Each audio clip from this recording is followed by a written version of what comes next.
Very good morning dear aspirants. Byju's government exams prep में आपका स्वागत है। Welcome to the lecture on this day in history.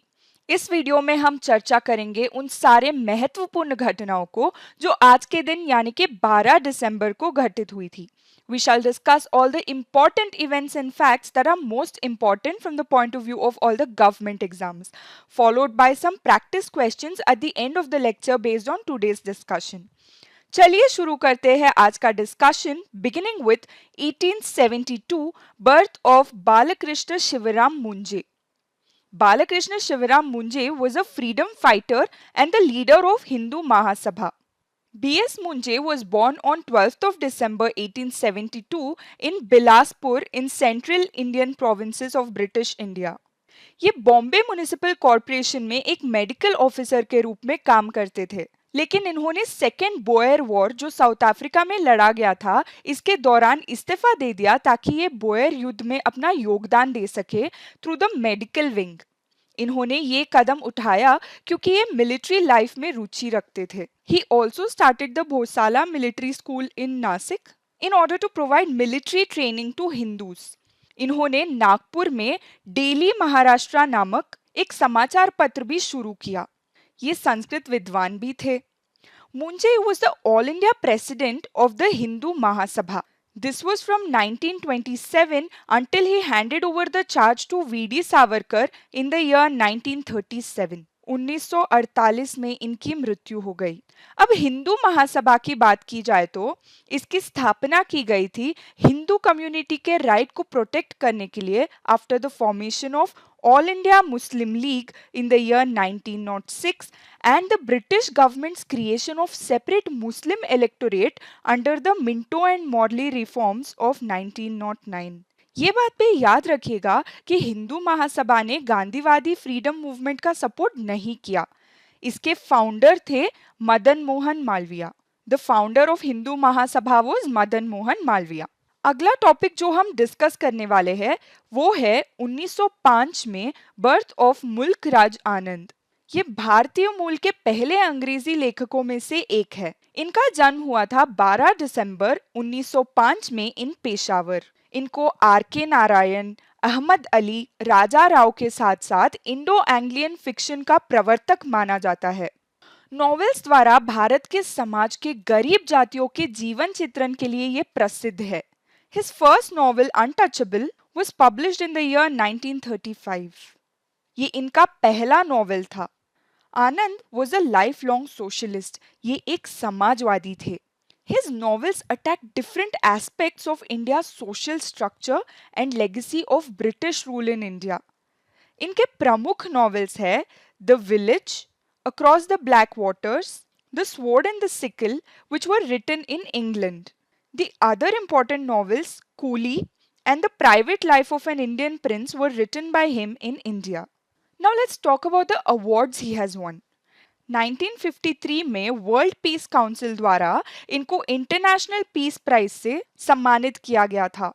In the year 1968 इनको पद्म भूषण से सम्मानित किया गया था और 1971 में इनको साहित्य अकादमी अवार्ड दिया गया था। आगे बढ़ते हैं अगले टॉपिक की ओर जो है 1911 India's capital was shifted from Calcutta to Delhi. आज ही के दिन 1911 में भारत की राजधानी कलकत्ता से दिल्ली शिफ्ट किया गया था। इसकी घोषणा की गई थी किंग जॉर्ज V द्वारा दिल्ली दरबार के दौरान। इस समय इंडिया के वाइसरॉय थे Lord Hardinge II। Please remember that at this point in time India's viceroy was Lord Hardinge II। तो ये चेंज का उद्देश्य या मकसद क्या था? इस चेंज का प्रोमिनेंट रीजन था उस समय कलकत्ता में बढ़ता हुआ राष्ट्रवाद। The rising tide of nationalism was the major reason for this change. इस समय कलकत्ता में अंग्रेजों के खिलाफ बहुत सारे क्रांति और आंदोलन चल रहे थे। Calcutta had proven to be a breeding ground for revolution against British rule in India. Gandhi was a part of these revolutions, though only through his non-violence means. इसीलिए इंडिया का कैपिटल कलकत्ता से दिल्ली शिफ्ट किया गया। लेकिन फिर भी 1911 के बाद भी कलकत्ता एक important trading and industrial centre रहा। By the time British could formally inaugurate the new capital in New Delhi, it was 1931.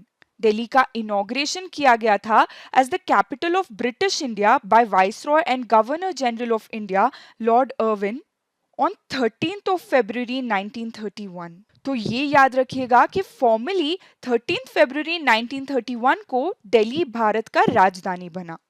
आज का अगला इवेंट है सुपरस्टार अभिनेता रजनीकांत का जन्म। Superstar Rajnikant was born on 12th of December 1950.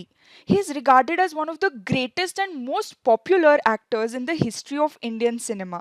Shivaji Rao Gaekwad, जो रजनीकांत के नाम से फिल्मी दुनिया में लोकप्रिय है, इनका जन्म हुआ था 12 दिसंबर 1950 में। So he was named Shivaji Rao Gaekwad at birth. इनका जन्म हुआ था बेंगलुरु में, जो कर्नाटका में है, in a Marathi family. He is known for his popularity in Tamil cinema. इन्होंने 1975 में डेब्यू किया था इन अ तमिल ड्रामा अपूर्व रागंगल। ऑल्सो ये याद रखिएगा कि शिवाजी नामक एक मूवी में किए गए रोल के वजह से he became the highest paid actor in Asia after Jackie chain at that point in time. Rajinikanth has received numerous awards for many of his films. इनको भारत सरकार द्वारा साल 2000 में पद्म भूषण और साल 2016 में पद्म विभूषण से सम्मानित किया गया। अगला महत्वपूर्ण घटना जो हमारे एग्जाम्स के लिए इम्पोर्टेंट है वो है 1963 में, जब Kenya attend independence from Britain. Kenya 19वीं शताब्दी के उत्तरार्ध से ब्रिटिश शासन के अधीन था। Under British rule since the late 19th century, Kenya officially turned into a British colony in 1920. Kenya gained independence on the 12th of December 1963 from the Britain rule. Also, Kenya turned into a republic a year later, in the year 1964 on the same date, that is 12th of December, with Jomo Kenyatta as its leader.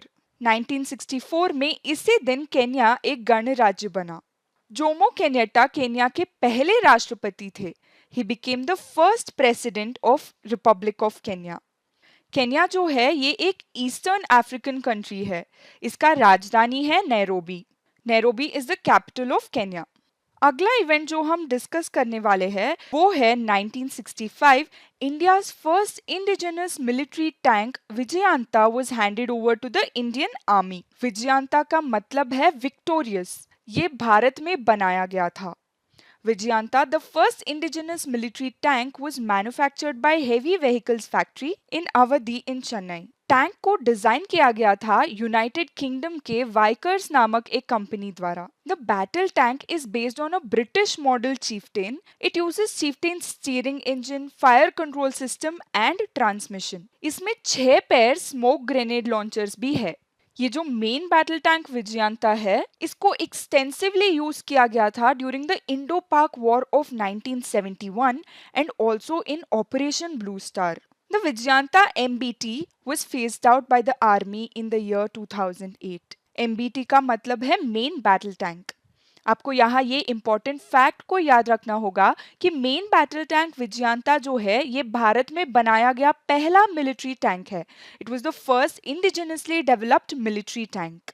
The next event to have occurred on 12th of December was in 2015, which is the Paris Agreement was adopted. Paris agreement United Nations framework convention on climate change यानी कि UNFCCC के अंतर्गत sign किया गया हुआ agreement है, जिसका उद्देश्य है dealing with green house gas emissions, it's mitigation, adaptation and finance, यानी कि ग्रीन हाउस गैस का उत्सर्जन शमन करना। इसका लक्ष्य है वैश्विक एवरेज तापमान में वृद्धि को पूर्व औद्योगिक स्तर से 2 डिग्री सेल्सियस से नीचे रखना। That is to curtail the rise of global temperature this century below the 2 degrees Celsius above the pre-industrial levels. The Paris Agreement has a common target to reduce global greenhouse emissions in order to fight climate change. इस agreement को negotiate किया गया था 21st Conference of Parties में। It was adopted by consensus on 12th of December 2015. However, ये याद रखिएगा कि the agreement was signed on 22nd of April 2016. Current affairs में आपको ये याद रखना होगा कि नवंबर 2020 में United states of America formally withdrew from the Paris agreement. चलिए देखते हैं आज के अभ्यास प्रश्न। आज का पहला क्वेश्चन है, who wrote the novel Untouchable? Untouchable नाम का उपन्यास किसने लिखा?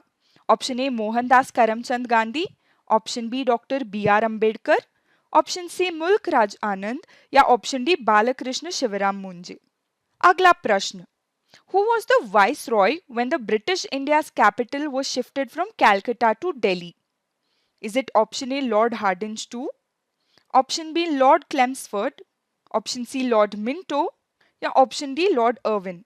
Question number 3, which Indian actor is featured in the CBSE syllabus in a chapter titled From Bus Conductor to Superstar? Option A है Boman Irani, option B Rajinikanth, option C Nawazuddin Siddiqui या option D Mohanlal. अगला प्रश्न है, निम्नलिखित में से कौन सा भारत का पहला स्वदेशी सैन्य टैंक है? Which among the following is India's first indigenous military tank? Option A Arjun, option B Vikram, option C Vijayanta या option D Tejas. Question number 5, when was Kenya inducted into the Commonwealth as a republic? Kenya को एक गणराज्य के रूप में राष्ट्रमंडल में कब शामिल किया गया था?